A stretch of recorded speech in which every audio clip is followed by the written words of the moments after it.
It's this kind of murky prism through which one gazes at one's peril, and what is revealed are shadowy, disconcerting aspects of human nature and of modern city life, the metropolis as this moving, breathing spectre. Hello, it's good to see you. My name is Bren, and I have a certain mantra that I stick to with utter stoicism, and that is, when you're feeling small, give yourself a book haul. And that's what I've done. I've thrown on this jumper that my grandma knitted for my grandpa, and he wore for many years, and it's a cherished inheritance. I throw on this jumper, I go out into the wide, stormy, grouchy world and acquire a big stack of secondhand books. That's what we're going to go through today. Let me know what you think of this. Let me know about some recent reads that you've been delving into. This is me giving you the license to go out and do the same. It's a worthwhile investment in yourself.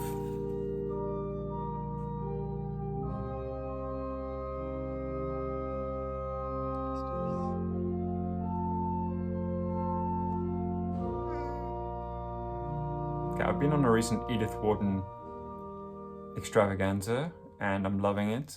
Edith Wharton is amazing and underrated. She deserves much more critical and popular attention, in my opinion. On this channel, we've discussed a big, glamorous, luxe Penguin Classics Deluxe Edition omnibus of her 3 major novels. And we've also talked about Ethan Frome. And now I've got a biography of Edith Wharton by Hermione Lee, an amazing biographer, an amazing critic. Her work on Virginia Woolf is really astounding, and I'm just so excited to read her full-scale biography of Edith Wharton. I've been on the lookout for this thing for quite a while, and I'm so excited about that. Let me know if you've read this or anything else by Hermione Lee. Then we've got a Penguin Classics, the earliest English poems. This one is translated and introduced by Michael Alexander. I've read, I would say, about 90% of these poems in various anthologies and collections, including some of them translated by Michael Alexander. If we go to the title, if we go to the contents page, Cadman's Hymn, The Ruin, Beowulf, of course, Waldear, The Wanderer, The Wife's Complaint, and so on and so forth, the riddles as well, The Dream of the Rood. It's familiar territory for me, but I think with this foundational early work, you should come back to it. You should read different translations. You should read critical appraisals or reappraisals of this work, because it's just fascinating. I mean, the stuff comes from rotting parchments, old, vellum scrolls that were uncovered in some dusty crypt and translated into modern English for the likes of you and me, and it's just amazing. So I've read Beowulf actually in this Michael Alex, or not in this exact edition, but I've read his Penguin Classics translation of Beowulf, and I really enjoyed it. I really look forward to the introduction as well, because his introduction to the Penguin Classics Beowulf is massively illuminating. Anglo-Saxon poetry, most of it, like I said, was found in these ancient manuscripts. Most of it was produced between 700 and 1000 AD, or Common Era, as we'd say these days. A lot of it is an interesting meld of Germanic traditions, Germanic myths, but then with this new influence of Christian theology injected into it, woven into it, sometimes seamlessly and other times rather clumsily, but that tension between the heroic oral tradition and epic poems passed down with this strange blend of Christian theology and proselytizing, a certain preachiness, is a fascinating mix, because it feels like an inconceivable admixture, but yet at times it really comes together in quite a powerful way. Then I've got W. Somerset Maugham, The Outstation. This must be one of his slimmest things, barely a novella, maybe a long story. And yeah, we also have talked about Somerset Maugham on the channel recently, and I don't really know much about The Outstation, but I've got elsewhere in my collection quite a lot of his novels and his short stories, but I didn't have the outstation, and now I do. There's our cheery author, looking so friendly and warm and inviting. Doesn't he just want to reach out and give you a hug? Then I've got a Wordsworth Classics edition of Robert Louis Stevenson's Dr. Jekyll and Mr. Hyde. I've got this in various forms in my collection, and I've read it several times, but I will keep rereading this book, I think, for the rest of my life, because it is so endlessly open to new perspectives, and it's this kind of murky prism through which one gazes at one's peril, and what is revealed are shadowy, disconcerting aspects of human nature, and of modern city life, the metropolis as this moving, breathing spectre.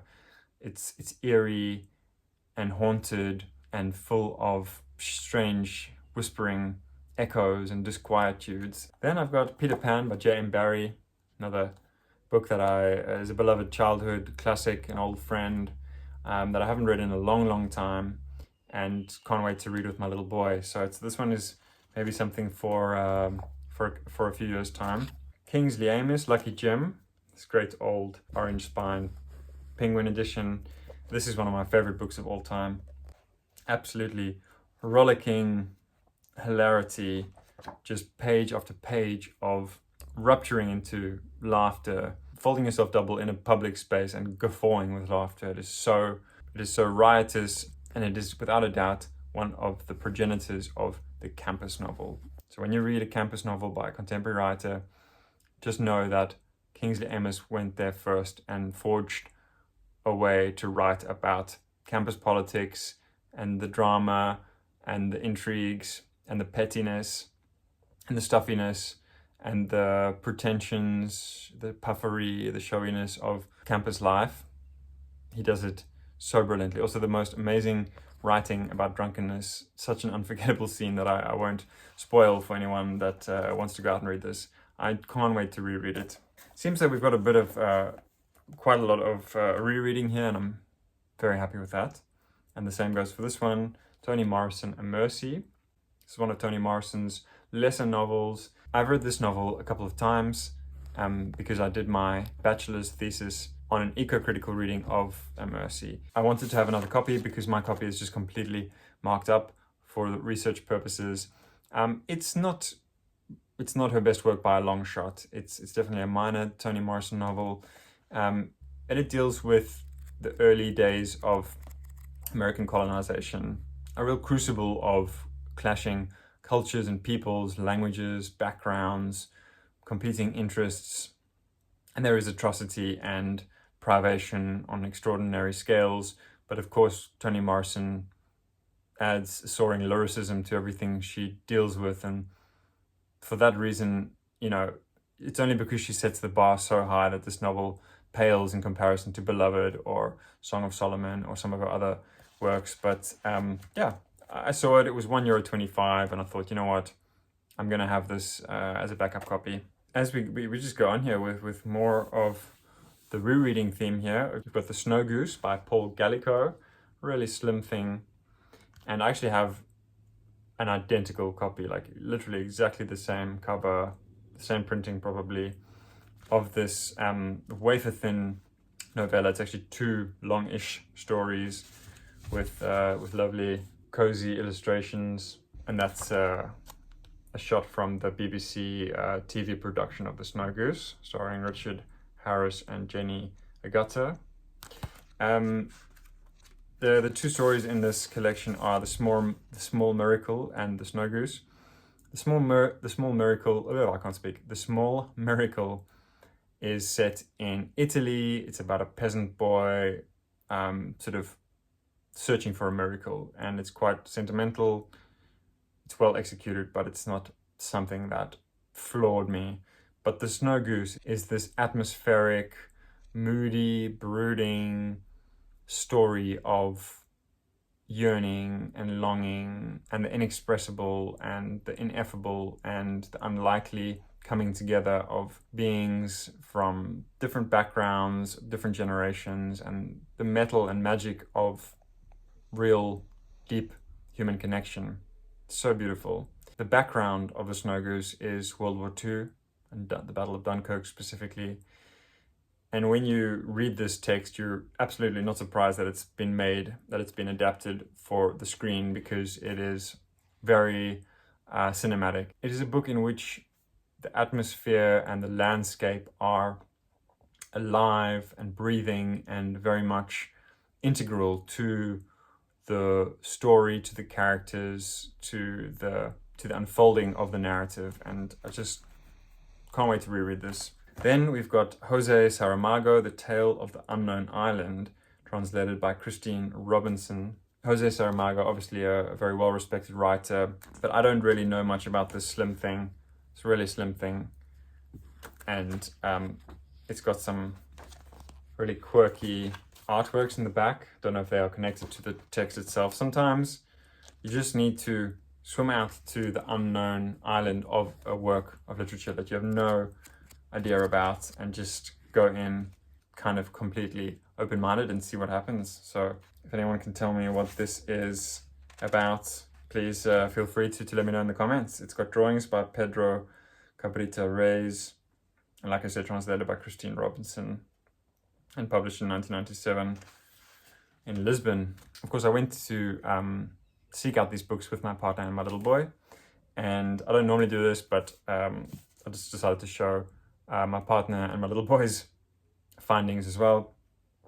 Got the Dutch translation of The Great Gatsby by F. Scott Fitzgerald. De Grote Gatsby. This is one of my favorite novellas of all time. I've read it multiple times, and it is just endlessly rewarding. It's so prescient in its depiction of American materialism and this golden age and the horrors and vacuities and the mendacity that lay behind the glitzy, shiny surface of the American golden age. And there's just such a foreboding text for our present time, and something oracular about it even. And I just really, really love this novel. And now my partner is going to read it in Dutch translation. So I'm really curious what she thinks about it. Translated by... That's so weird. It's an authorized translation, but it doesn't... That's so strange. How can they not say who the translator is? They should say who the translator is. Anyway, and then her other one is Picasso, a biography of Picasso by Ariana Stesanopoulos, translated by Francine van der Berg and Wiebe Boeding. So I've read a biography of Picasso written by John Berger, but I haven't read this one. Curious what she thinks of it. And then for our little boy, we've got Tractor and Digger Save the Day by Jim Eldridge and David Melling. So yeah, those were my book hauls. I was feeling small, threw on a beloved jumper, went out with my little family to dig up some dusty old pre-loved books that are now gonna snuggle up with the rest of the collection here. Let me know what you think of this. Let me know about some recent reads that you've been delving into, book hauls, other bookish ramblings. Feel free to pour your heart out down below. I would love to hear from you. And please check out my Instagram, brenboothjones, if you would like to follow more of my content. Thank you for watching, and speak to you all soon.